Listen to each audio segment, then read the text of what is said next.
Now it's time for On Point, where we speak to experts to delve deeper into the biggest news stories in the spotlight right now. North Korea fired yet more missiles into the sea off its eastern coast on Thursday. Watchers say the unusually fast pace in testing, even for North Korea, is a clear signal the North is desperate to put as much pressure as it can on the US government over long-stalled talks.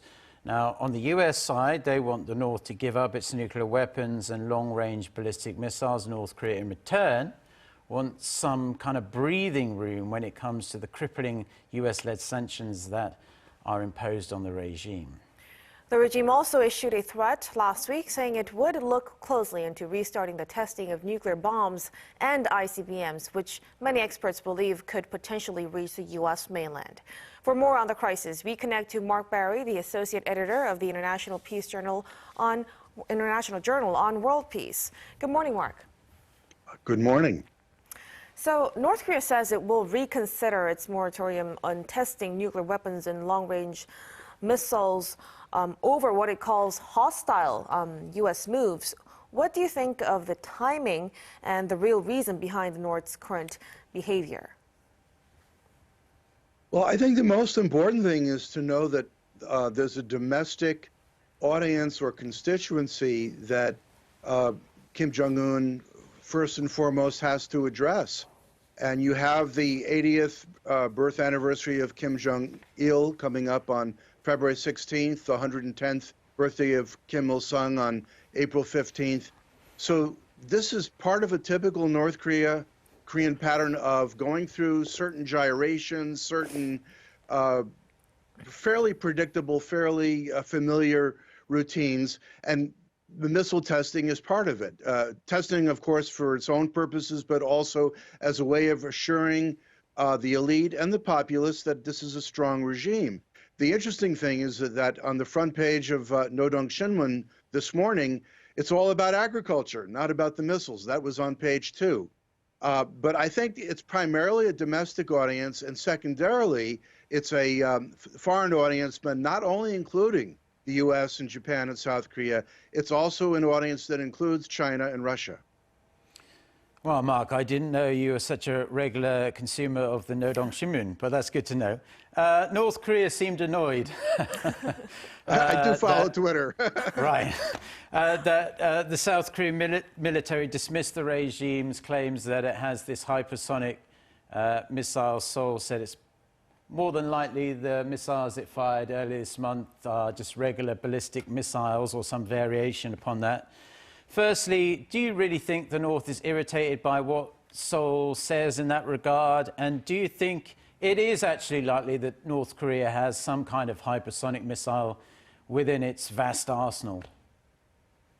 They'll always react irritated to anybody who says that they don't have something that they claim they have.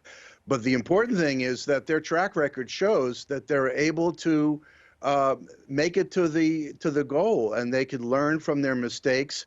And they may or may not be getting some clandestine assistance from some Russian scientists who need a little extra cash for their pocket. And certain countries can look the other way, but only to a certain extent. But I do think that they're on the way towards it, but they're probably not leading the pack because the U.S. and China and Russia are much more ahead of them. So, Mark, out of concern, what would it mean for South Korea if North Korea actually begins testing nuclear weapons and firing long-range missiles again? How do you think should Seoul kind of prepare for this?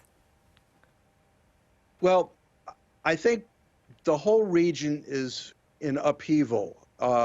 And as the Soviets used to say, there's a change, ongoing change in the correlation of forces. And I think Kim looks at things this way, and he's trying to do a masterful martial arts move politically, because this is always what they would tell visitors confidentially, that that's their greatest strength, is to make these masterful black belt type of moves politically, trying to improve their overall political position.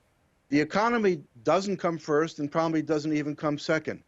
So I think that they're going to ratchet up the tensions some more, but I think that Guam and the testing of an intermediate range ballistic missile is possibly more likely in the cards.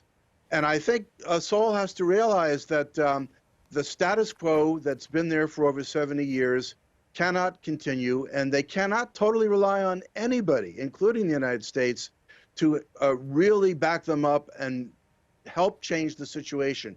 They're going to have to be extraordinarily astute and clever and be able to work with the U.S., Japan, China, and Russia, regardless of who wins the presidency. And finally, when you touch upon the South Korean presidency, President Moon Jae-in will be out of office. His single 5-year term coming to an end in just a matter of weeks now, really. And it seems, at least in terms of foreign policy, President Biden's focus very much on Russia, Ukraine, China, and you could argue Iran as well, rather than North Korea. It seems as though North Korea is crying out for attention from Washington. If President Biden doesn't give them what they want in that regard, do you expect the regime, to keep trying to raise the stakes with these tests? They will, because, but they have to do it very carefully, because they don't want to see a Chinese reaction, whether it's to all of a sudden start backing the sanctions more powerfully, or even a Russian reaction, which can take various forms.